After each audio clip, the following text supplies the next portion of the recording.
You're on a two-lane highway. Sun's going down. Gas light flicks on. The nearest town ahead has one piece of advice from the people who live there. Don't stop. That's not a movie setup. That's America. We believe danger has an address in big cities, bad neighborhoods. But what if the most violent places aren't loud? They're quiet. What if they look like towns you'd wave at driving through until nightfall and the numbers start talking? This isn't surface-level crime stats. This is what happens when small towns crack under pressure. Economic collapse, drug corridors, understaffed police departments. Generations of problems stack neatly behind picket fences. Places where violent crime doesn't just beat the national average, it embarrasses it. Locals don't warn you from paranoia. They warn you from experience. We're counting down 10 small U.S. towns so violent locals warn you not to stop for gas. Not the usual cities everyone names. These are towns you've probably never heard of, and that's the problem. You'll hear local warnings nobody puts on brochures, see data most rankings ignore, and learn why some of these towns look safer than Disneyland until you check what happens after dark. Think you know where America's most dangerous places really are? Hit subscribe for situational awareness. Let's break it down.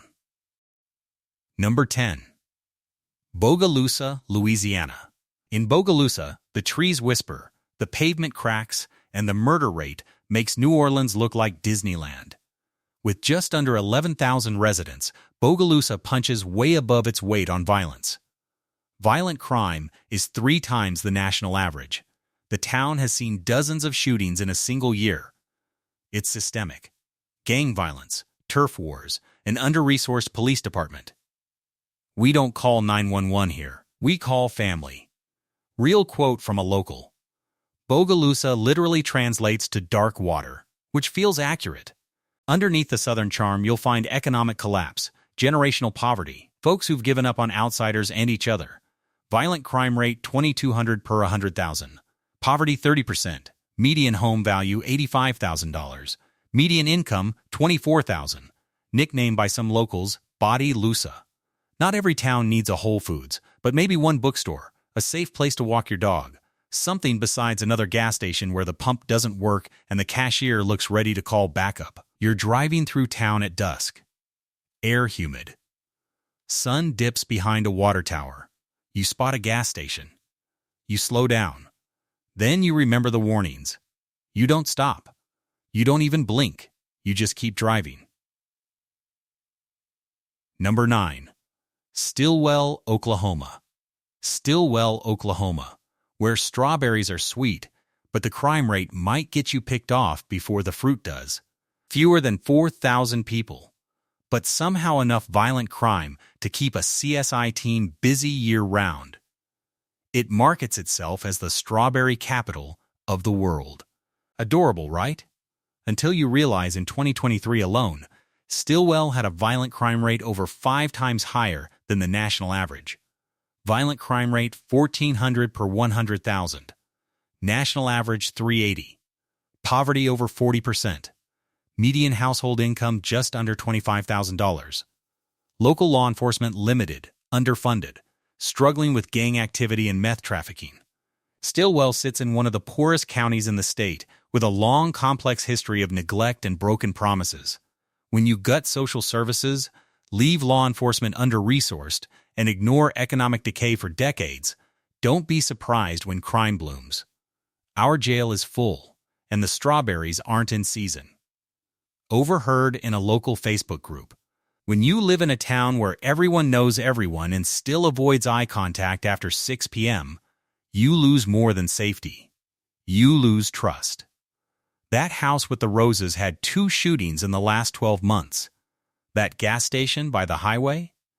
Locals tell visitors, don't stop, don't even slow down.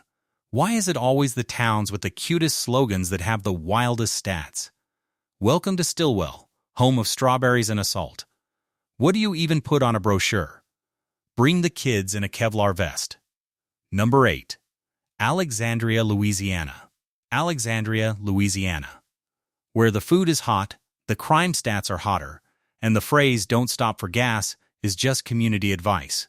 You want Southern charm? You got it.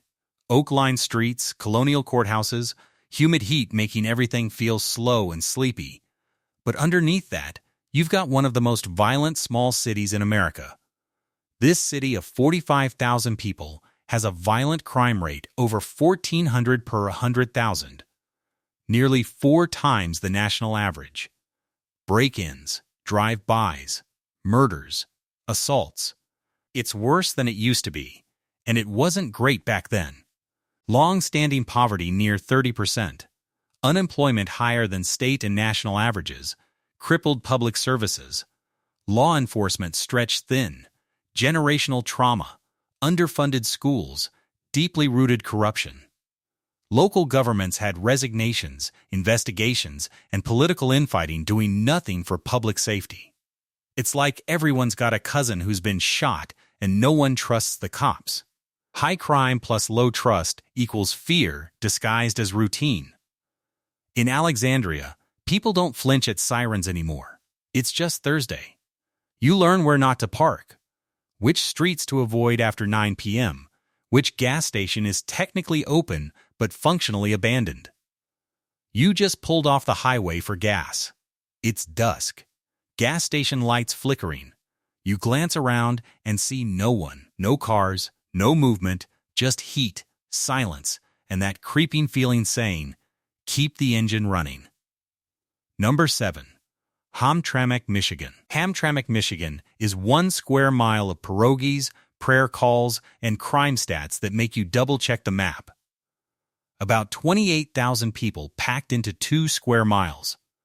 Dense, culturally rich, and depending on the block and the hour, shockingly volatile.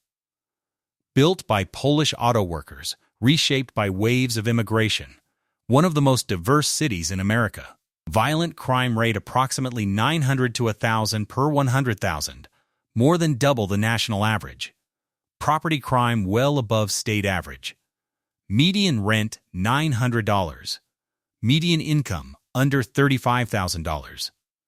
When you compress poverty, underemployment, and cultural friction into 2 square miles, tension collides instead of diffusing. Add underfunded services, a police force juggling more calls than capacity, and a city government criticized for internal conflict and mismanagement. Great food, great people. Just don't assume every street is chill. That's Hamtramck in one sentence. Low rent is the bait, but higher insurance, car break-ins, and the stress tax quietly eat the savings. Hamtramck is safer than Detroit on paper, but feels more intense in practice. Smaller space, fewer exits. When something pops off, you're close to it whether you want to be or not. You can get world-class kebabs at midnight and also think, "I'm not stopping at this gas station." Number 6. Muskegon Heights, Michigan. Muskegon Heights is what happens when an industrial town gets abandoned, but the problems stay. A small city of about 10,000 people next to Lake Michigan beaches and vacation postcards. From outside, it looks like spillover. From inside, it's one of the most violent places per capita in Michigan. Violent crime rate approximately 1,600 per 100,000, over 4 times the national average. Median household income $22,000. Poverty 35%. Median rent $750. Cheap for a reason. Job market limited, mostly service-based. Once powered by manufacturing, factories, union jobs, plants closed, tax base evaporated, city never recovered. In 2013, Michigan installed an emergency manager to control finances, schools defunded, public services gutted, police coverage shrank, residents didn't vote for it but lived with consequences. When you remove opportunity faster than people, violence fills the gap. Nobody's surprised anymore, just tired. That's not fear-talking, that's exhaustion. You live alert. You don't linger, you don't wander. Nights are short, trust is shorter. Low rent looks like a win until your car insurance spikes, your windows get busted, and every cheap decision costs you peace. The stress tax is real and compounds. Number 5. Pine Bluff, Arkansas. Pine Bluff looks like what every travel brochure dreams of. Green spaces, Slow mornings, a community where everyone knows your name. But then you check the numbers, and the narrative rips open. Violent crime approximately 650 per 100,000 residents, almost 5 times the national average. Median household income $29,000. Poverty 37%. Unemployment above state average. Evenings where locals joke that sirens are the city's unofficial nightlife soundtrack. Deindustrialization, corporate flight, tax base erosion.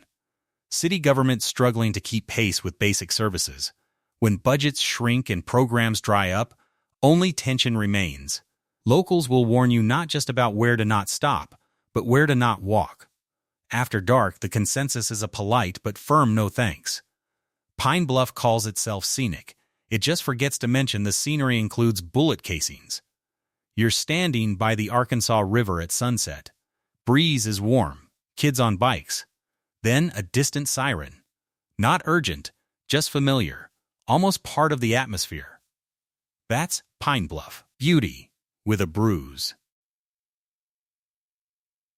Number 4. Eloy, Arizona. Eloy, Arizona. Skydiving capital to surprise crime headline, all in one desert stop. Eloy sits in the Sonoran Desert between Tucson and Phoenix, known for wide-open skies, golf courses, the world's biggest drop zone for skydivers. But peel back the postcard veneer, and you'll find a town whose violent crime metrics landed it in the Here Be Dragons quadrant of Arizona's map. Your chance of being a victim of violent crime is about 1 in 163. That's higher than most U.S. cities. Violent crime rate approximately 7.7 per 1,000 residents, worse than both state and national averages. Property crime isn't sunshine either. Burglary and theft above Arizona's median. The vibe looks sleepy by day. North Eloy is safer. The south and northwest get sketchier after dark. Eloy is like eating a donut. Tasty at first, but halfway through you're like, why am I here? You know it's weird when the airport has more safety flyers than the gas station has neighborhood watch brochures. Eloy has more billboards for skydiving than it has crime watch posts. It's like the tourism board and public safety office are playing different games on the same field. The desert sun glinting off your windshield, tumbleweeds rolling, mountain silhouettes in the distance. You pull off for gas. It's quiet. Too quiet. Number 3. Marksville, Louisiana. Marksville looks like a town where nothing happens until you realize how often something already did. Fewer than 5,000 people. Courthouse Square, church bells, one main drag frozen in time. Yet per capita, Marksville posts violent crime rates outpacing cities 10 times its size. Violent crime rate consistently 3 to 4 times the national average. Median household income around $27,000. Poverty roughly 30% plus. Job market thin, mostly public sector work.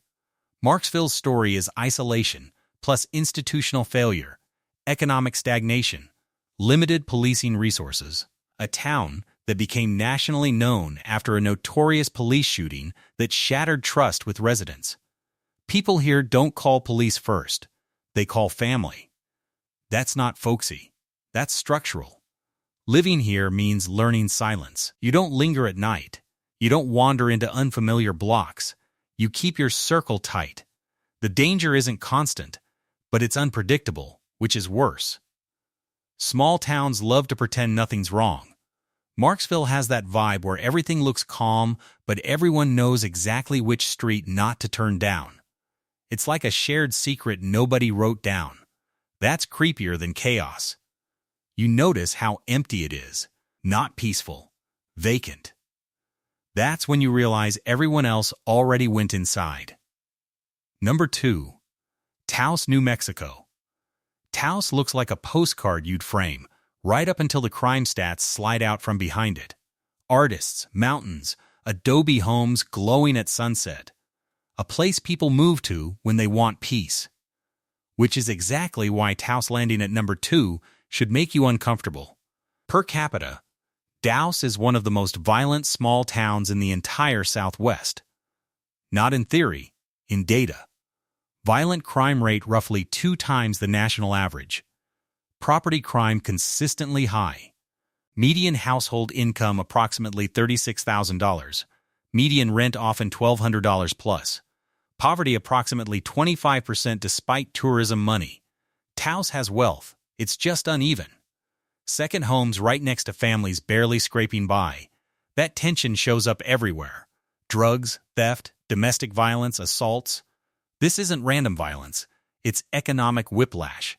Taos is magical until your bike disappears and the cops shrug. Emotionally, Taos wears you down. Isolation amplifies everything. When something goes wrong, help is far away. Response times stretch. People stop reporting smaller crimes because why bother? High rent, low wages, seasonal work. You either own property or you're one bad month from leaving. Romantic until you need help. Crisp mountain air. Stars everywhere. You're walking back after dinner. It's quiet. Too quiet. Your footsteps echo. You suddenly realize there's no one around and no one coming. That's when Taos shifts from peaceful to exposed. Number 1. Miami, Arizona. Miami, Arizona. Pretty hills, rusty old copper, a crime rate punching way above its weight. Don't let the name fool you. This isn't South Florida.